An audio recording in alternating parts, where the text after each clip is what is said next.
Now that you've learned how to mix all of these colors and you've learned how to create different values of colors, let's approach that old foe, the apple. And this time, when we paint the apple, instead of using black and white, we're going to use these three colors plus black and white. So you can use all of these colors, but no green. You already have the value sketch. We did the value sketch before, so you know where your pattern of lights and darks will be. So let's start off by making a very quick sketch of the apple, and I'm going to pull the apple out of the waiting room.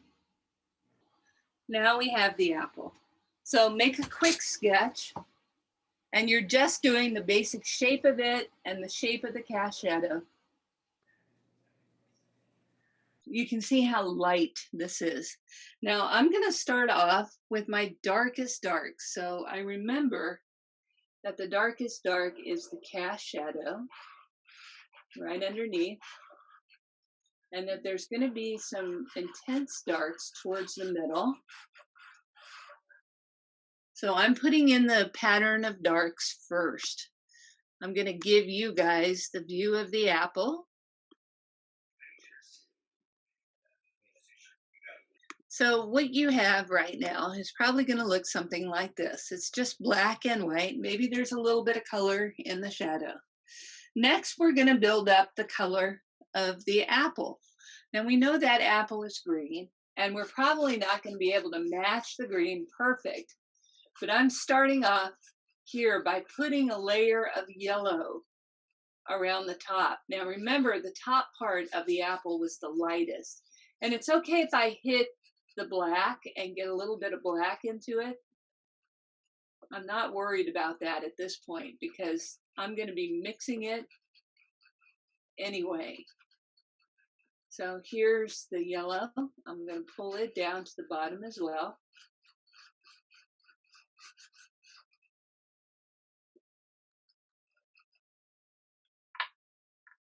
Then I'm going to scumbling that blue right in the center where the crest shadow will be. Cleaning it.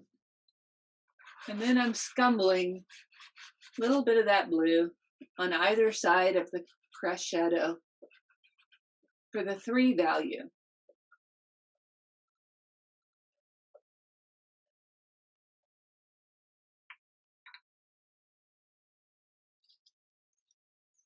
Now we have laid in the color. Remember, laying in the color is where you put all your color down, and it's time for the magic. So I'm going to clean my brush. Now I have this nice clean brush.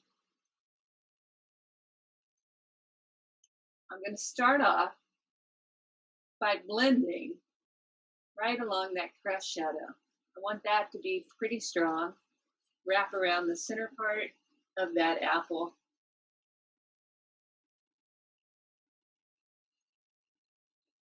Then I'm going to pull some over to the side of it. So that's the 3 right along the side of the crest.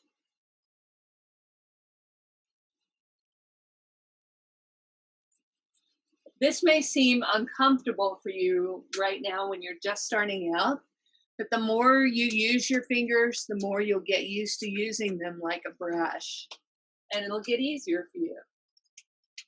Then I'm going to move towards the top of the shadow and just start combining that yellow and blue. I'm barely touching the paper because I don't want to have a dark green here. I want to have a lighter green. So I'm just kind of caressing that yellow and getting it to work in with the blue just a bit. A lot will depend on which yellow and which blue you use. You'll probably have closer success if you're using a pure primary yellow like this one and pure primary blue. These are Rembrandt colors. I'm gonna focus on the apple for a moment and let you blend. So at this point, you should have a pretty good strong crest shadow right around it. Now look at how dark the crest shadow is on our apple. By the way, this is the crest shadow right here, don't forget. So on my drawing, I don't feel that this crest shadow has the same power. So I'm going to neutralize with a complement and add a little bit of red to that crest shadow and blend it in.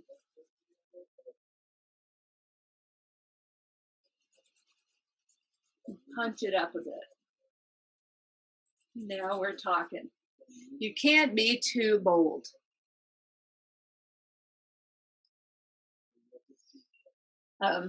If you're having trouble coloring inside the lines, don't forget you can use an eraser to help clean your edges.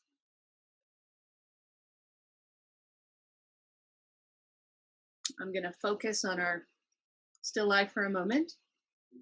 You have the darkest dark, which is the 5 in place. That's the crest or the cast shadow right underneath. You have the 4 in place. That's the crest shadow. And you have the 3, which is the green on either side. So now we're moving to some of the 2s. So I'm going to be using a yellow to lighten up the top. Now with pastel, you can use the face of it or the side of it. I'm using the face of it to get a hard line here. And then I'm using just the edge to add a little bit of yellow in the shape of that curve. So that helps me get the curve on the top of the apple. So my marks are following the shape of the apple. So get in the habit of following the shape as you paint it. And I'm going to add some yellow all along the top of here. So I'll focus on the apple so you can see it for yourself. Now the reflected light is the light bouncing up on the underside of the apple here. So that's all your light here, a little bit over here. So make sure you have all your reflected light in place. And that's probably going to be done with a yellow pastel and a white pastel. To get the reflected light, I'm going to start with the yellow first and just scumble in some of that reflected light. I also want to keep that edge pretty hard up against the shadow.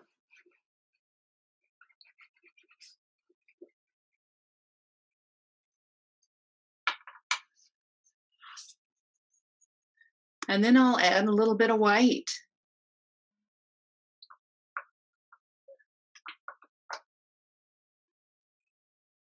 Making sure it's clean.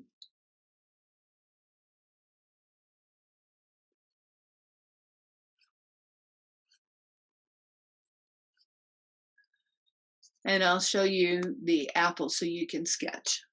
We're going to put in the highlights. The highlights are the lightest light. It's pure white. You want to make sure your white is clean and try to keep them chunky. You don't want to blend your highlights. You want to have them be very crisp and clear. So there's the highlight. I'm going to focus in on the apple so you can see it. When you have a background that is light, like the white paper I'm using, it may not show off your highlights. So you may need to make it darker back behind the apple. And when you do, your highlights will pop a lot better. Let me show you what I'm talking about. So on my painting, I just darken the background a little bit, and that makes the top part of the apple stand out a lot more. So you can see how the highlights pop.